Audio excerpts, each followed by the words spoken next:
All right, we're going to take the next step. We're going to connect the dots. We've already got this piece of music recorded, which is what we did here. And when I talk about connecting the dots, I'm basically talking about anywhere there is a skip between a pair of notes, we're going to connect them in a linear fashion. So we're going to end up with all four voices moving more or less linearly. Now, it won't be totally linearly. There'll be some things where you have to make a choice to not do that. But we're basically just going to skim through this thing real quick, connect the dots, and I'm going to let you listen to it. And when we're done with this point, we're not done with the piece of music. But this is usually the part of my process where I start getting ideas and inspiration starts to kick in. Once I hear how things start sounding, interacting with each other. And you're going to learn a few other things as we go along. So here's what we're going to do. First thing you do, voice by voice. When I see an interval connected by, separated by a third, like measure 1 and 2 in the first violin part, a D to an F. The first thing I do is I put in half notes and bridge the gap. Now it's D, E, F. Okay, now we see the same thing over here between the E and the G, measures 3 and 4. Again, I'll do that, E, F to G. All right, I have an F down to a D, measures 5 and 6. So again, I'll do half notes. Here we are. A third from the C, from measure 7, to E, measure 8. Here we are. Now I'm going to come down here to the second violin part. Now the second violin part, we have a D to an A. That's a bit longer than a third, so I'm going to just take quarter notes and I'm going to connect the D to an A. Just make it go up to a D, E, F, G. Okay? Third measure, we have a G down to a C. Again, I'm going to use quarter notes. And I'm going to connect these guys. All right. I have a third between that D and the F. Now, here's something that I do that's kind of interesting for me. I've already used half notes to connect the thirds between the F and the D in the first violin part. So if I have one voice doing half notes, I'm going to use a dotted half and a quarter, and you'll see why in a minute. Because these two voices play off each other. Let me turn this up a little bit here. View, play panel. Let's turn this volume up a little bit. There we go. Listen to this. You're going to hear what I mean. The soprano voice, or violin 1, is going to move down by half notes, and the second voice is going to move up by half, dotted half quarter. Sounds really cool. All right, so I just thought I'd let you in on that. All right, we're back. We have the same situation existing in measure 7, half notes in the top voice, and I could do half notes here, E down to the C, C sharp, but I don't want to do half notes while the other guy's doing half notes, so what I do is I change this first one to a dotted half note, like this, or make this guy a quarter note, and put a dotted half note. Let's see here. Here we are, dotted half note. There. All right, so there, we got that voice taken care of. Let's come down to here. Third voice, viola. We've got an A down to an E. What do we got? Well, let's see here. Let's walk ourselves down.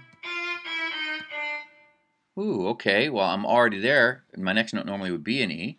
So what am I going to do with this quarter note? Well, so glad you asked. What I could either come down to, I could go right there, an E. I've got a G in that last beat of violin 2 and an E What if I brought this down to a B? We have a B, a G, and an E. Okay, that might work. We might have some trouble with the bass, but I'm not thinking so. We'll just keep it that way for the minute, for the time being. We have a third between the measure 3 and 4, C to E. But look, we are using half notes to get from E to G in the soprano voice. So again, I'm going to use a dotted half. That, because that's going to play off against what we see in the upper voice. All right, we have a big jump from the E down to the C. So let's see what we got here. We're going to probably have to use something a little bit more than quarter notes. D, C. Oh no, this will be perfect. B. Okay, we're good there. We're good. We have a third between the B and the G here. So we are. And we have a third between the A and the F. So there we are. Handled that. Now let's take a look at the bass voice. It's a third between the A and the F. So I could do this. A, G, F. But, see, I have half notes up here in the soprano voice. So I'm going to make this first guy a dotted half, so it plays off against the top voice. Again, I have third here between G and E. So we'll just put, right now, I'll put half notes here. I know I've got half notes above it, but they're going in opposite directions. This should be okay. I have a skip between the D and the G, so let's go ahead and take care of that. E, F. I think I'll leave that half note there. We'll see what that sounds like. There might be some problems because we got an E in the violin 2 and an E in the violin 1 with an F here. We'll have to see what that sounds like. It might sound like an F major 7. It might work. We'll see. Let's look at this. G down to C. Let's get this. Walk it down. And then we have an A here. Oh, I'm sorry. We have thirds here from the C to the A. So let's take care of that. And we have an A up to the D here. Let's walk that guy up.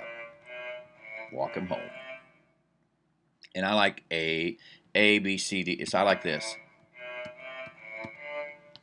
All right, so now let's hear what this sounds like, shall we? Oops, I'm sorry.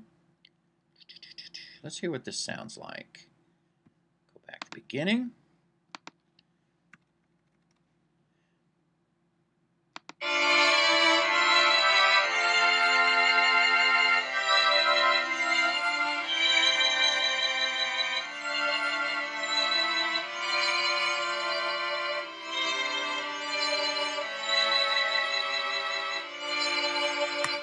One thing I noticed right off the bat, in this bass voice, A, B, C,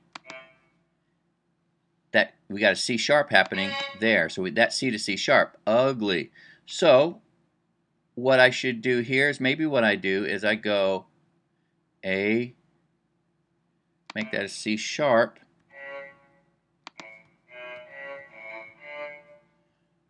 all right, let's go back. All right. So now, let us give it one more listen.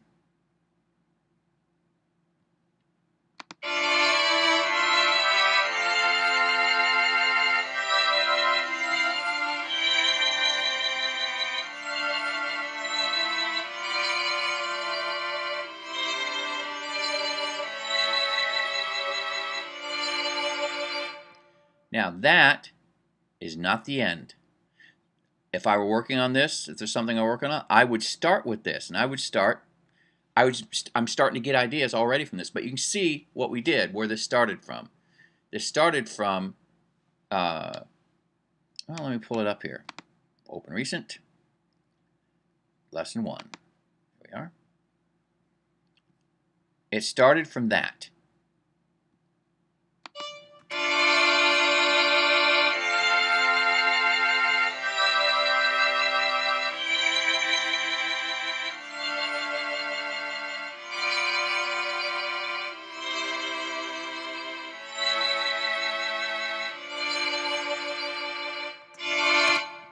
And we ended up here.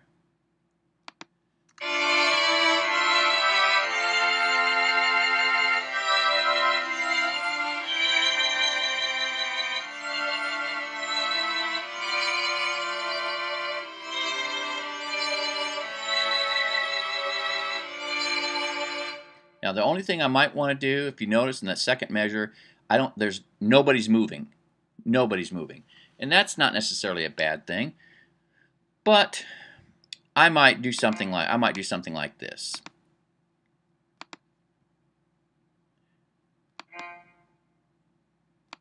All right, I might just put a little motion in here.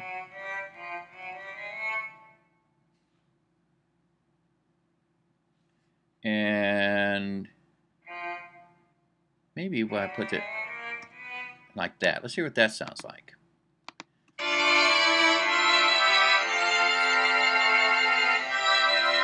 Okay, I didn't like that. That's a G. That's a B. We got going. Yeah, that's why, because it's going against a C here and an A there. So what I would probably do is maybe I go an F. Yeah. So now our whole piece sounds like this.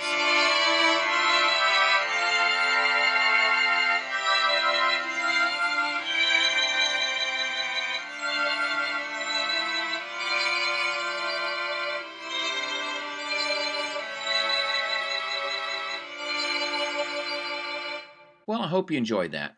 It took a lot longer to explain what I did than it did to actually do it. That's about 30 minutes worth of work at the most.